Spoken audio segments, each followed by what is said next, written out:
This is Dead Air, and stories of moments when a gut instinct might just have saved someone's life.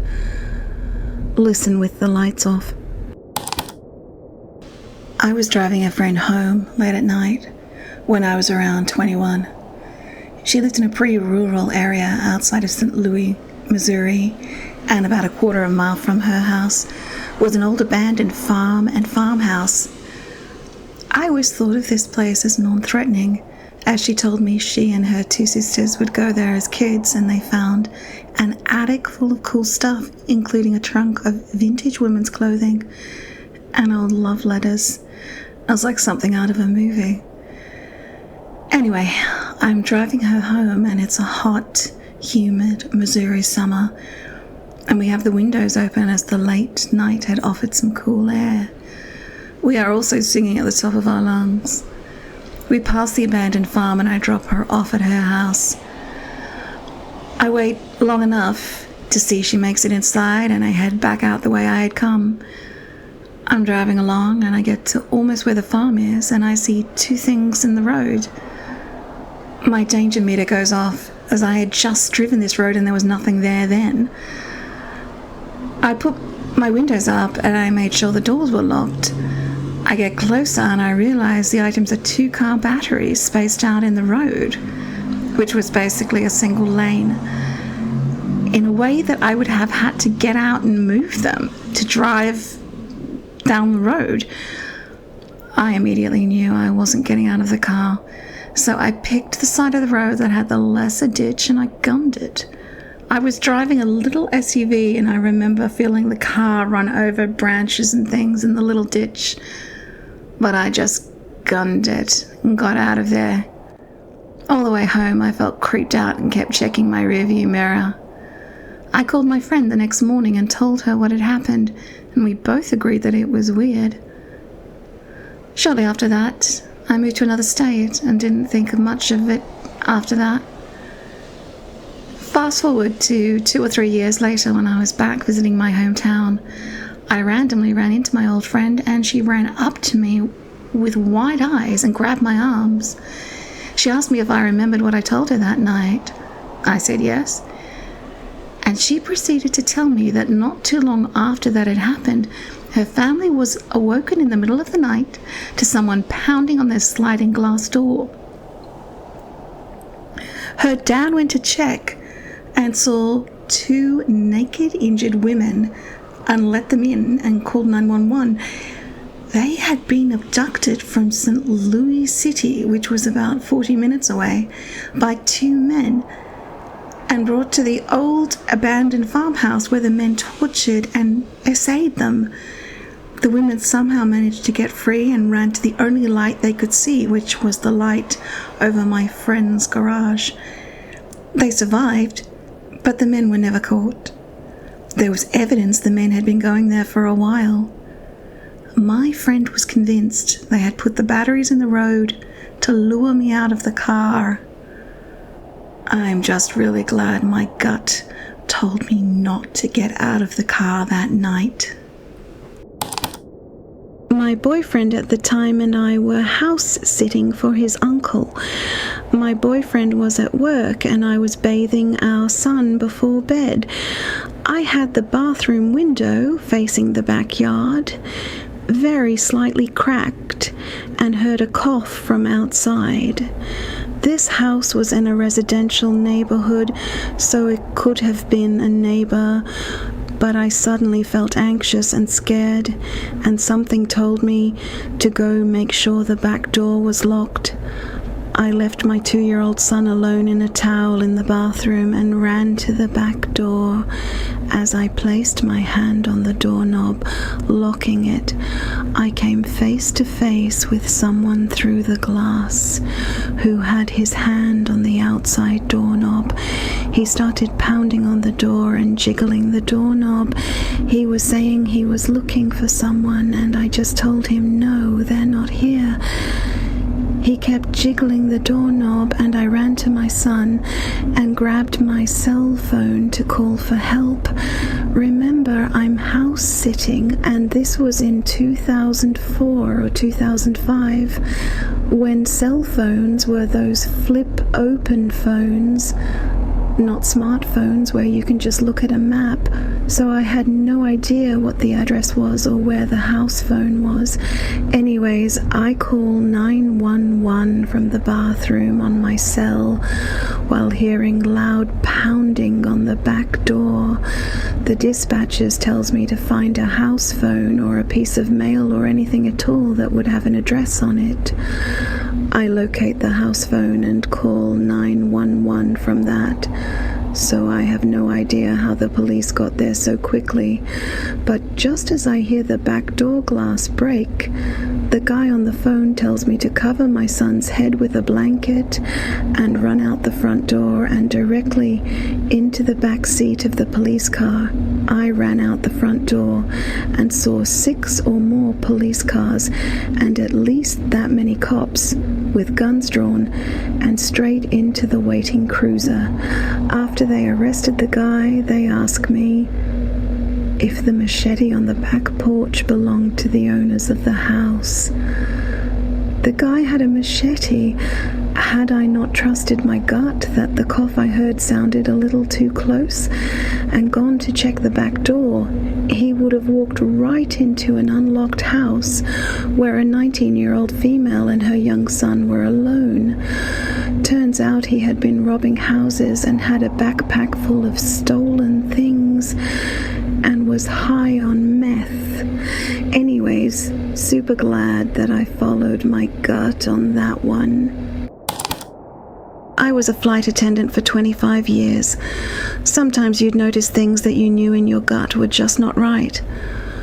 On this one flight, I saw a man sitting beside a young boy, white guy, well-dressed, maybe in his 40s. Little boy was cute, but clearly petrified, probably about 10, brown skin. We were departing Miami, so he could have been a host of nationalities. The destination city was somewhere like Omaha. I looked at the manifest, and it said they were traveling together but didn't have the last name. I tried to casually engage, but the little boy spoke 0 English, and the man was not interested in communicating at all. He was American, though. I just knew that I had stumbled upon something bad. I asked the other crew members to walk by that area to see if anyone else picked up on it. They all did. Notified the captain, who then notified authorities in our destination city. I am telling you, that entire jet bridge was filled with local and federal officials, FBI, cops, you name it. The man knew he was toast, and the reasons he was giving for having the boy in his custody just weren't tracking. Turns out the man had essentially bought the boy from his dirt-poor family. I'll let you figure out the reason why he was bringing him here. This was long before trafficking was even heard about, even though it has always been a thing. The boy was spared and sent back home to his country, and the man was arrested. Upon going through his bags, it became obvious what his intent was, and that the boy had most likely already been victimized before coming back to the States. I cry and get so sick to my stomach every time I think of the terror on that boy's face and the creep factor I was getting from his abuser. The very worst that could have happened is I could have been wrong, and they could have been inconvenienced by a delay getting to baggage claim. I would 1000% rather be wrong than living a lifetime of feeling like I didn't do the right thing. I used to date a girl who I would go see every night after I got off work. I worked until midnight, and I would stay at her house until about 1 or 2 a.m. Sometimes as I left her house, she would follow me in her car and stop at a nearby all-night grocery store. I always begged her not to, but she always said she'd be fine.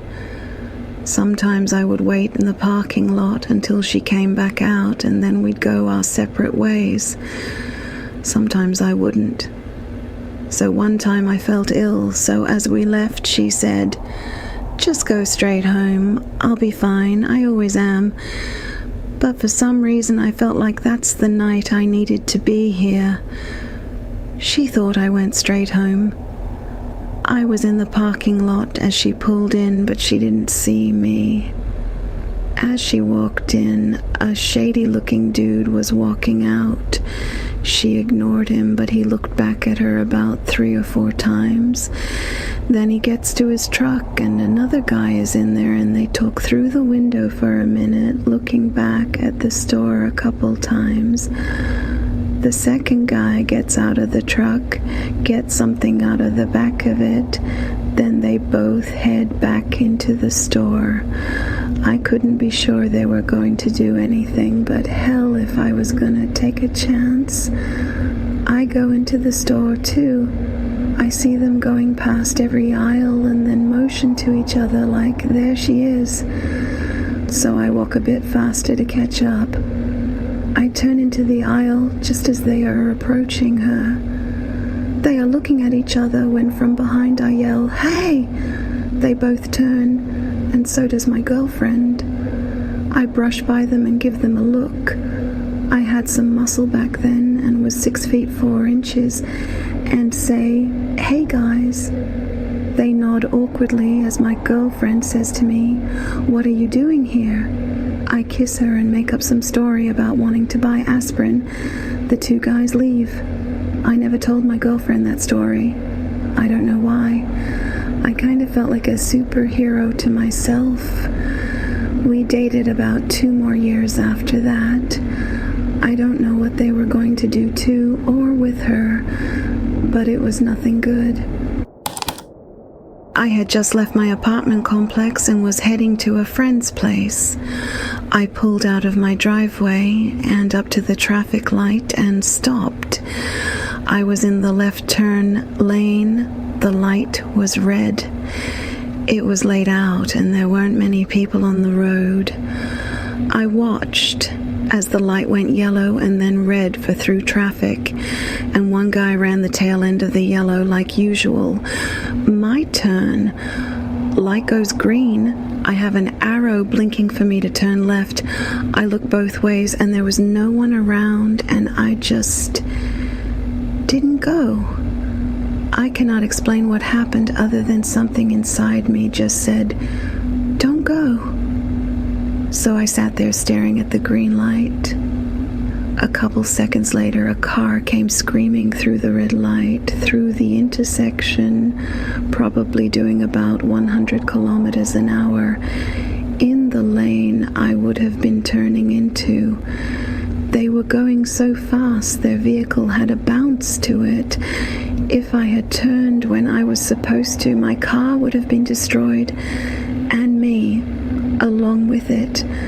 I sat there through the whole next light cycle, and then turned, pulled over, and called my sister. It was a ghostly feeling. I am a light jumper.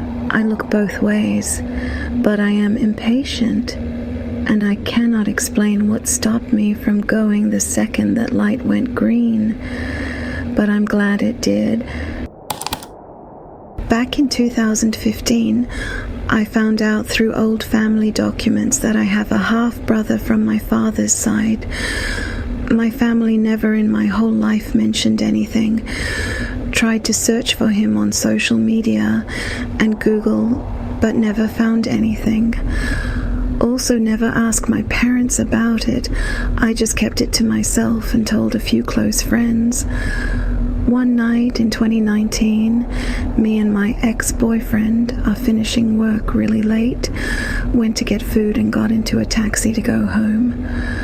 We are both in the back seat. after just a minute or two, I got this really weird feeling that I still, to this day, can't really explain. I felt both anxious and really at home at the same time. And suddenly I get the urge to look for the name tag of the driver on the dash and was like, what if that's him? But there was no name tag. The driver had long hair, some weird white contact lenses, and he was blasting some deep industrial music. He was a memorable taxi driver. We get off, we joked about the lenses, got home and forgot about it. In 2021, my dad suddenly passed away, and the police were briefly involved. Turns out they called my half-brother first. Then they called me and my mom, so the next day he reached out to me. We meet, we talk, and guess what? He starts telling me how he was a taxi driver, but he had recently quit that job, and as he's telling me that, and I look at him, I immediately remembered about that ride and started describing everything from that ride, and he was like, yes, that was me. To this day, I am still blown away by how intense that feeling was, and it was right. Went to therapy about it. It really fucked me up. That, and the loss of my dad. Turns out me and brother live close by. We keep in touch and are still getting to know each other. You've been listening to Dead Air. Like and subscribe for more. Good night.